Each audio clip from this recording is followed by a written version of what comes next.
यही कहूँगी कि फास्ट ट्रैक कोर्ट हो, जल्द से जल्द परिवार को न्याय मिले और ऐसे लोगों के लिए स्पेशल कोर्ट बनाई जाए और स्पेशल कोर्ट बनाकर कम से कम फांसी की सजा तो होनी ही चाहिए। एक लड़का, मेरे ख्याल से वो 18 या 20 साल का लड़का है और 18-20 साल का लड़का जिस तरीके से चाकू से गोद करके पत्थर से, बड़ा भारी पत्थर उठा करके जिस तरीके से मार रहा है, क्या लोग उसको रोक नहीं सकते थे? किसी की हिम्मत नहीं कि 18-20 साल के लड़के को वहाँ रोके, उसको मारे या पुलिस को फोन करे। किसी को जहमत दिखाने की जरूरत नहीं है। तो आज ये समाज जो है वो सड़ चुका है। आज लोग तमाशबीन बनकर सिर्फ तमाशा देखते हैं, क्योंकि लोगों को लगता है कि हम किसी भी फड्डे में क्यों पड़े, हम किसी के मामले में क्यों बोलें, कि अगर हम किसी के मामले में बोलेंगे तो कल को फिर हमें भी घसीटा जाएगा, हमें गवाही के लिए बुलाया जाएगा। लेकिन अब ये लॉ है कि अगर आप किसी को भी सड़क से उठा करके अस्पताल पहुंचाते हैं या आप पुलिस को इन्फॉर्म करते हैं तो आपसे किसी तरीके की कोई पूछताछ नहीं होती। आप चाहें तो आप गवाही दे सकते हैं, आप चाहें तो इन्वॉल्व होना चाहें तो हो सकते हैं, नहीं चाहें तो आपसे किसी तरीके की कोई पूछताछ नहीं होगी। ये कानून है।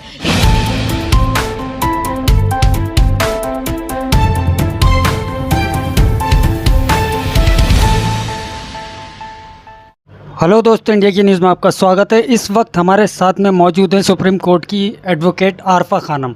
आरफा जी, जिस तरीके का आज दिल्ली में जो इंसिडेंस हुआ है, एक लड़की को 20 बार चाकू मारा जाता है, 6 बार पत्थरों से कुचल दिया जाता है, क्या इस पे कहना चाहेंगी? आज बहुत बड़ा केस दिल्ली में हुआ है। दिखाकर ख्वाब महलों के ये गुर्बत लूट लेते हैं, दिखाकर ख्वाब महलों के ये गुर्बत लूट लेते हैं और वतन की आबरू और उसकी जीनत छीन लेते हैं।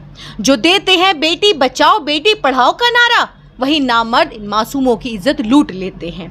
और लुटेरा है अगर आजाद तो अपमान सबका है, लुटी है एक बेटी तो लुटा सम्मान सबका है।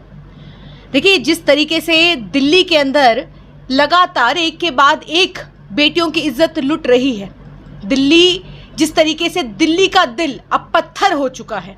हम देख रहे हैं कि लगातार कभी श्रद्धा, कभी हम देख रहे हैं कि कभी कोई साक्षी, जिस तरीके से इन दरिंदों का शिकार हो रही है। कौन जिम्मेदार है? जाहिर सी बात है दिल्ली सरकार जिम्मेदार है, दिल्ली के जो लेफ्टिनेंट गवर्नर हैं वो जिम्मेदार हैं और जो चुने हुए नुमाइंदे हैं जिनको आपने दिल्ली की कमान सौंपी है वो जिम्मेदार है। केंद्र सरकार, जिससे हम ये उम्मीद कर रहे थे कि फास्ट ट्रैक कोर्ट का गठन होगा और फास्ट ट्रैक कोर्ट बनाई गई, लेकिन उन फास्ट ट्रैक कोर्टों के अंदर क्या हो रहा है और कितना काम हो रहा है हम सब बखूबी जानते हैं। देखिए, आज जिस तरीके से एक बेटी को जिस तरीके से मार दिया गया, सीसीटीवी फुटेज सबके सामने है।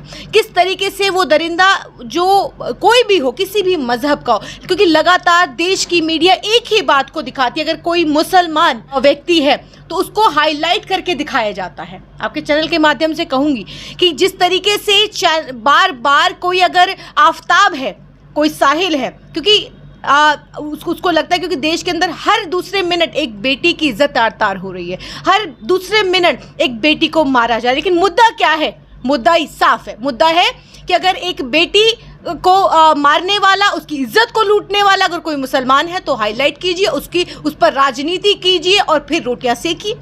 देखिए, हम ये कहते हैं कि चाहे वो साहिल हो, चाहे वो मनोज हो, सुरेश हो या कोई आफताब हो, सजा सबके लिए बराबर होनी चाहिए।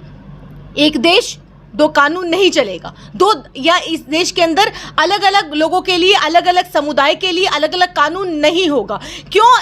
वो बहनें, वो बेटियां जो देश के जंतर मंतर पे बैठी हैं, वो न्याय मांग रही हैं। बृजभूषण शरण के ऊपर जिस तरीके से संगीन आरोप है, पॉक्सो एक्ट भी उसके ऊपर लगे हैं, क्यों नहीं गिरफ्तारी होती है? आज आप देश का मीडिया क्यों नहीं चलाता है? क्यों साहिल है तो देश का मीडिया चीख चीख के चिल्लाएगा कि साक्षी को मारने वाला, उसको गोद करके मारने वाला के लिए सजा जो है वो नियुक्त होनी चाहिए। लेकिन उसके लिए जो बृजभूषण, जो सांसद हैं देश की संसद के अंदर, जो जिन बहनों की आवाज उठाने की बात होती है, वो आज खुलेआम घूम रहा है।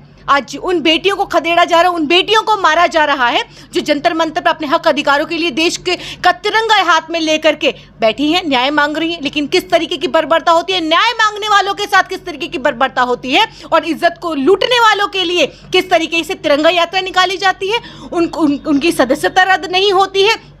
तो सवाल क्यों नहीं पूछे जाएंगे? क्यों नहीं ये कहा जाएगा कि एक देश के अंदर दो कानून, एक भाजपा के लोगों के लिए अलग कानून है और दूसरा जो अलग समुदाय के लोग हैं उनके लिए अलग कानून। ये बहुत ही अफसोसजनक है कि अगर कहीं पर किसी तरीके की का कोई हादसा हो रहा है तो लोग तमाशबीन बनकर के तमाशा देखते हैं। ये देख रहे हैं कि वहां से 15-20 लोग वहां से गुजर रहे हैं। सीसीटीवी में साफ है, कई महिलाएं हैं, कई बच्चियां हैं, कई वहाँ से लोग गुजर हैं। एक लड़का, मेरे ख्याल से वो 18 या 20 साल का लड़का है, और 18-20 साल का लड़का जिस तरीके से चाकू से गोद करके, पत्थर से, बड़ा भारी पत्थर उठा करके जिस तरीके से मार रहा है, क्या लोग उसको रोक नहीं सकते थे?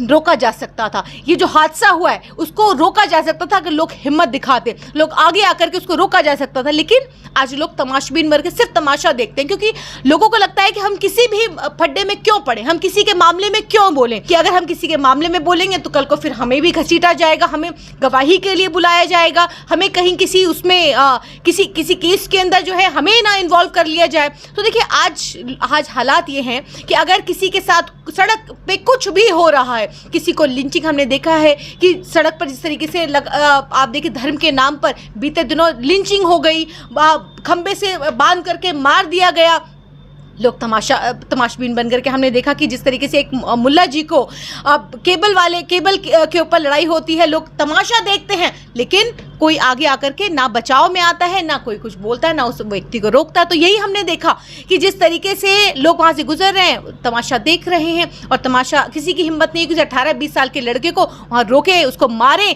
या पुलिस को फ़ोन करें। किसी को जहमत दिखाने की ज़रूरत नहीं है। तो आज ये समाज जो है वो सड़ चुका है कि पहले सड़क पर किसी भी तरीके की दुर्घटना होती थी और लोग जो है सिर्फ इसी वजह से कि कल को हमें किसी गवाही के लिए ना बुलाया जाए, कल को हमें इस केस के अंदर इन्वॉल्व ना कर लिया जाए, तो वो मरते हुए आदमी को सड़क पर छोड़ के चले जाते थे।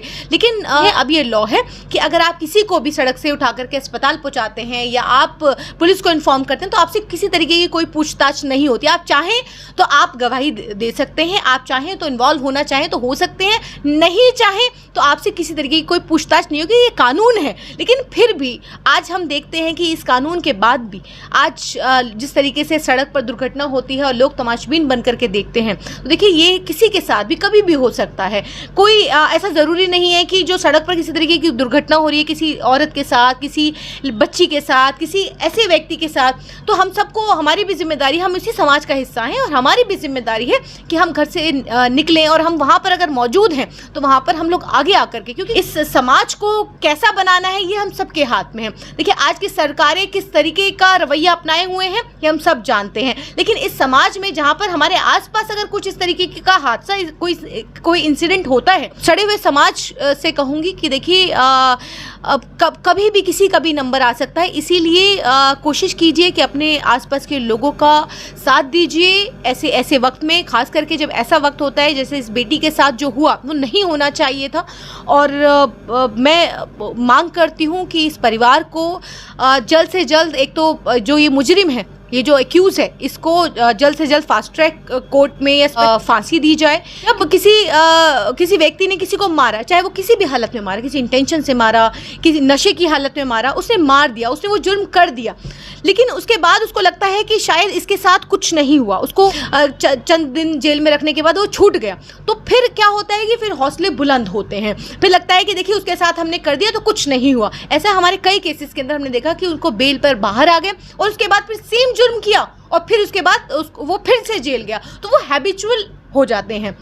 तो देखिए यही कहूँगी कि फास्ट ट्रैक कोर्ट हो, जल्द से जल्द परिवार को न्याय मिले और ऐसे लोगों के लिए स्पेशल कोर्ट बनाई जाए और स्पेशल कोर्ट बना करके कम से कम फांसी की सज़ा तो होनी ही चाहिए। क्योंकि देखिए इस तरीके का जघन्य अपराध करना लगातार, क्योंकि एक के बाद एक के हौसले बुलंद होते हैं। जब इस तरीके से आफ्ताब के केस में हमने देखा कि आज भी वो परिवार न्याय मांग रहा है और सालों साल लग जाते हैं न्याय मिलने में। समाज जो है जिससे हम ये उम्मीद करते हैं, हम ये कहते हैं कि अब ये नया भारत है, देश बदल रहा है, इस नए भारत में हम लोगों को किस तरीके का माइंडसेट हम लोग बना रहे हैं। वो बेटियां जो देश का गौरव है, देश के लिए मेडल लेकर आती हैं, आज अगर वो न्याय मांग रही हैं तो कहते हैं देखो ये राजनीति करने बैठी हैं। तो देखिए पहले अगर न्याय मांगा जाएगा तो कह दिया जाएगा आपको न्याय नहीं मिलेगा, लेकिन जब बाद में उसी बेटी की हत्या हो जाएगी, उसको गोद करके मार दिया जाएगा, तो फिर कैंडल लेकर के जंतर मंतर पे पहुंचेंगे, कैंडल लेकर के इंडिया गेट पे पहुंचेंगे। क्यों आज वो समाज खड़ा होकर के उस बेटी को इंसाफ क्यों नहीं दिला सकता?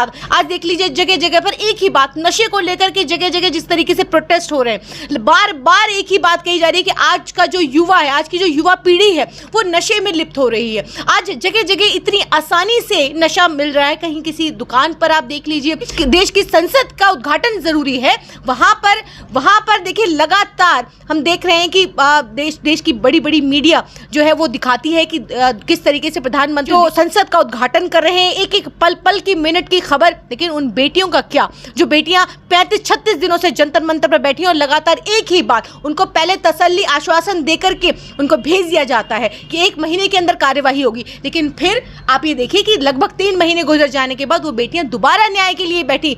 क्यों? एक देश दो कानून। क्यों? भाजपा के लोगों के लिए और भाजपा के सांसदों के लिए अलग कानून। क्यों किसी भी भाजपा की मंत्रियों का, भाजपा के सांसदों का खून नहीं खौलता है? क्यों स्मृति ईरानी आज चुप्पी साधी हुई हैं, क्यों नहीं आती? देश की चंद दूरी पर वो बेटियां बैठी है, न्याय मांग रही हैं। आप जाइए, जाकर के उनसे मिलिए,